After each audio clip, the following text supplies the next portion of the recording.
fight for one life. We fight for all of them.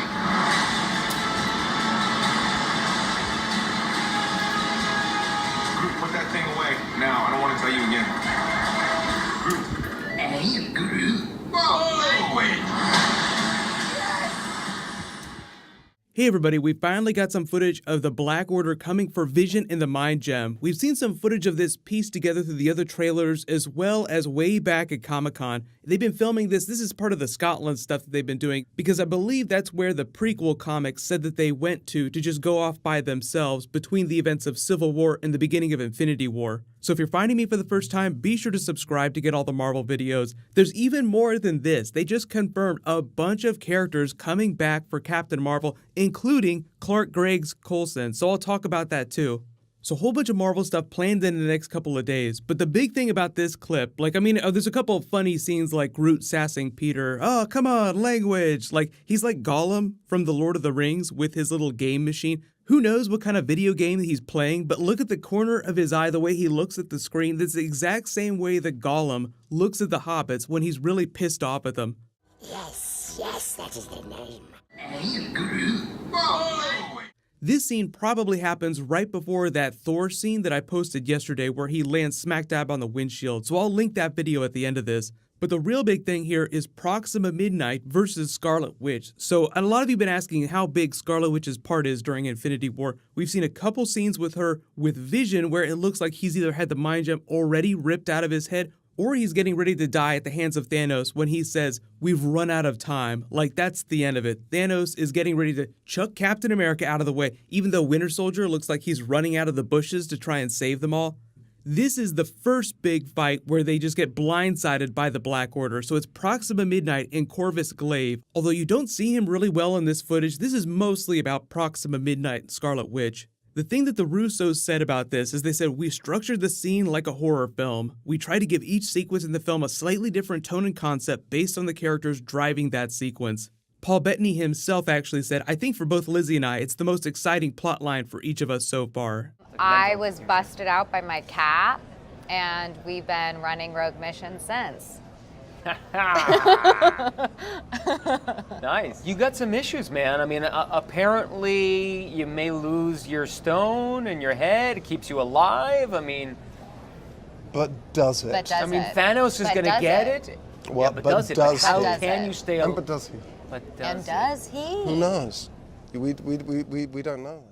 So obviously their plot line stretches across the entire film, but for the latter part of the film, Vision is like the damsel in distress. So they're trying to figure out how to save him, how to deal with the Infinity Stone, use him as the living MacGuffin to bring Thanos to them when they're in Wakanda.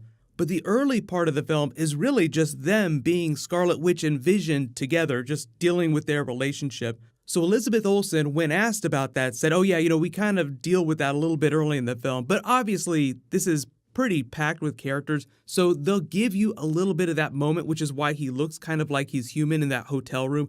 Like they've been living together as a couple since Civil War has ended, and they're just completely blindsided when the Black Order attack them. But if you're wondering why Vision looks human here, it's because he can make himself look like anything he wants. Remember, the vibranium body that he has is infinitely malleable. He can turn it into anything, so he chooses to look like this. But I think part of the idea is that he wants to be more human, like it's a Pinocchio type thing, so that's why he looks like this when he's with Scarlet Witch. Mostly for her benefit, but it's sort of him exploring his own humanity, because there's all kinds of questions about what's going to happen to him when he loses the Mind Stone.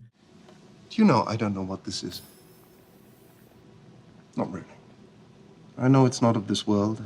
That it powered Loki's staff, gave you your abilities, but its true nature is a mystery. And yet it is part of me. Are you afraid of it? I wish to understand it. The more I do, the less it controls me. One day, who knows, I may even control it. But early prediction is that they'll find a way to make you think like he's going to die, and it will seem like he dies, but they'll find a way to bring him back. Because in the comics, he self-repairs. I think I've talked about this in a couple videos. So he's one of those characters where you can actually just do something really crazy in WTF, but because he's a machine, you can repair him, you can bring him right back. And Shuri has technology that's way more advanced than the AI that was used to create Ultron, which is basically what you need to repair Vision. She's got all the gadgets. She's got all the tricks. Do you like that one? Very nice. But let me know what you guys think of this fight between Scarlet Witch and Proxima Midnight. I don't think that she's going to be one of the Black Order members that ends up dying. I do think that the Avengers will be able to kill a couple of the Black Order. But just like most of the Avengers will probably survive to Avengers 4, I think that some of the Black Order will survive till Avengers 4. Because the way that Josh Brolin and the directors talk about Thanos' children is that they're very important to him, like Gamora is still his favorite child. They're still, at the basic level, just tools for him to accomplish his goal.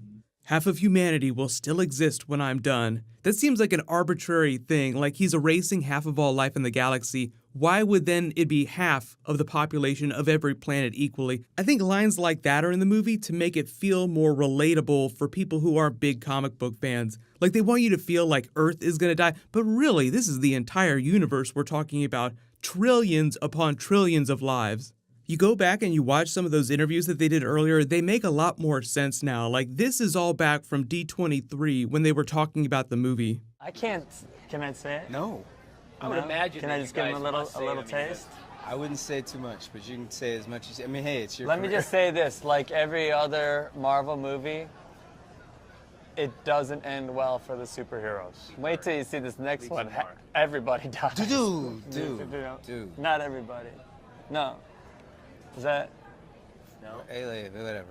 Can we rewind that part? Yeah. Can we? You'll cut that. That's part not. out. Who is there anybody in Infinity War you get to meet that you're excited to meet? Am I in trouble? A little. Is Barry gonna be mad at me? Dude, I just move on. I wouldn't try to like. So focus what's on it. that next question? I'm sorry. Yeah, I would like to meet. It's really interesting because we show I up to get shoot. impulsive It's sometimes. fine. You're Okay. fine. Just We get show a up little and we impulsive. shoot. Let me know in context now what you think that they were talking about when they were doing these. Now, like they try to give away as much as possible without really giving away stuff. The idea that everyone dies isn't so far-fetched, but I don't think that's actually going to happen. I do think in that moment he was just joking around a little bit. And when Josh Brolin talks about all the Cable Thanos jokes, obviously we've already seen some of that in that Deadpool and Cable trailer.